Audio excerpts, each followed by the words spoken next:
Hello everyone, Jay from the Golden Certificate here, and today I'm bringing you 5 mods and resource packs to make your Minecraft world feel more like an RPG game. Thank you for hitting 300 subs, we're almost at 400, so if you would like to see more of this content and you like it, make sure you like and subscribe, and let's get on to the first mod. First mod on the list is Towns and Towers. Now this mod, it just adds a bunch of different types of villages, different styles. I couldn't find any like of the rustic villages they add, but I found this one pretty quickly, and all it does is add different structures, new pillager towers, new villages, makes it feel more immersive. So that's pretty much it for this mod, and so let's get on to the next one. Mod on the list is Medieval Music. Now, I'm not going to actually have my in-game sound on for this, so here's a clip of what the sounds sound like. All it does is add this style of music into the game, and it's really fun to run around with all this medieval stuff that you're going to be adding, so I'd highly recommend getting it for the immersion. Let's move on to the next mod. The next mod on the list is Medieval Paintings. This is not all of the paintings, this is just quite a few of them. I would not be able to fit all of them on this wall. They add tons of paintings, really fun for decoration, and honestly not much to talk about. They are placed in with the normal Minecraft paintings, so you just make a painting. You'll either get a Minecraft one or a medieval one. That's pretty much all there is to it. I'm really unlucky with getting them, but that's all there is, and so let's move on to the next mod. Next mod on the list is Simply Swords. Now, one thing I'd like to mention before you install is it does come with the 3D resource pack that I have enabled, and you can only craft from iron to netherite. You cannot craft any of the specialty weapons. You have to find them and upgrade them. Now that that's out of the way, I'd like to show you guys some of the stuff these can do. So the 3D skins are pretty cool. This one I guess doesn't really have an ability, but some of them, if you hover over them, they'll tell you abilities. Chance to hit to ignite your enemy. Nope.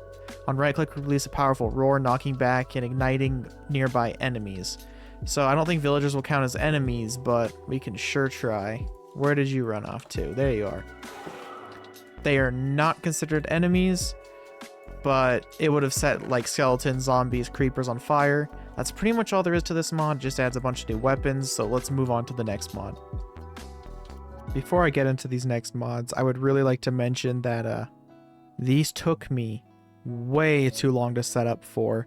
These took me about 16 hours to set up these next 2 mods, so if you guys really like this content, you want me to keep doing some cool builds like this, make sure you subscribe so I know people keep watching. So the next 2 mods I combined in the zoo here because one of the mods adds blocks, the other one adds what I'm putting in the zoo. So the blocks are cool. I'll get to those just here in a second when I get into the gift shop here. So you might already notice some stuff that's not vanilla in here, but they're from Domum Ornamentum. Pretty much all it does is you can take pretty much any stone or wood or terracotta, anything Minecraft, throw it in, and you get all of these different types of stuff. You can throw like trims, I believe, and different stuff in there. I only really use it for the singular block, and you can turn them into like cool trapdoors. You can turn them into pretty much anything, and I really like this mod. So let's just turn around and go to the next mod. So now the next mod I added, which is the mod for the zoo, is Alex's Moms. Now the gift shop comprises of just a bunch of items from Alex's Mobs. I don't think it's all the items. I'm pretty sure it's really close though.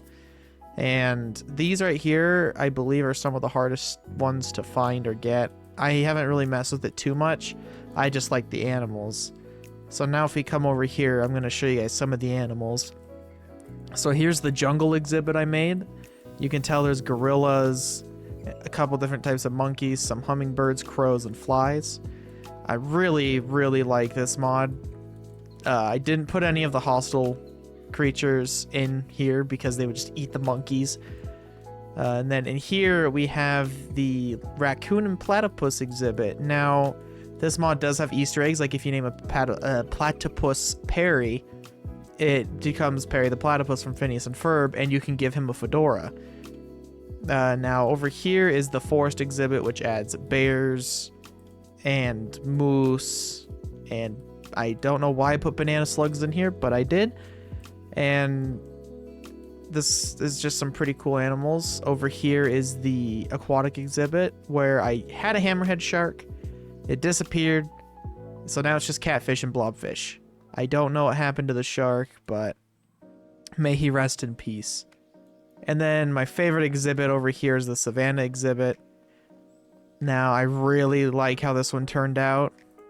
And let me show you some other features about the mobs over here. So if I go to nighttime, not all the mobs, pretty much none of the mobs in here but raccoons have anything, but raccoons' eyes, they glow in the dark. It's kind of creepy. It looks like they're striking you with a beam of light, especially with shaders. In vanilla, it's not as bad. But that's pretty much all this mod adds, is just a bunch of different animals, some cool glass, I guess. And if you want a more RPG experience, I'd highly recommend getting this mod. And let's move on to some resource packs. The first resource pack on this list is, I believe, pronounced Xali's Bushy Leaves. So if you look outside and you see how the trees just have a little more definition, that's all it adds, just some bushy leaves, and I think it went really well with the zoo. So let me know what you guys think, and let's move on to the next resource pack. Next resource pack on the list is called Default Dark Mode. Most people might already have this, but all it does is just makes everything in dark mode by default. I'm pretty sure it works on GUIs, but it might have, yeah, I'm pretty sure there's a compatibility thing you have to figure out. So that's all that one adds, so let's move on to the next resource pack. The next resource pack that I added was completely on the RPG side of things. It's called Gothic Rpg Font. All it does is change all the fonts in the game to this nice RPG font. And I think it looks really nice on signs. It's super clean. And I'd recommend this if you're going to be doing the full RPG mod pack. So let's move on to the next resource pack. The resource pack on the list is called Jicklus. I personally don't like this one too much. I think it looks great, but it kind of screws with my builds a lot.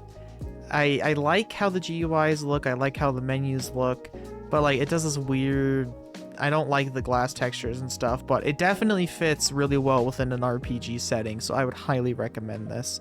So let's get on to the final resource pack. Final resource pack on this list I have to go to the end for, so let's go to the end and just look at the Ender Dragon boss bar.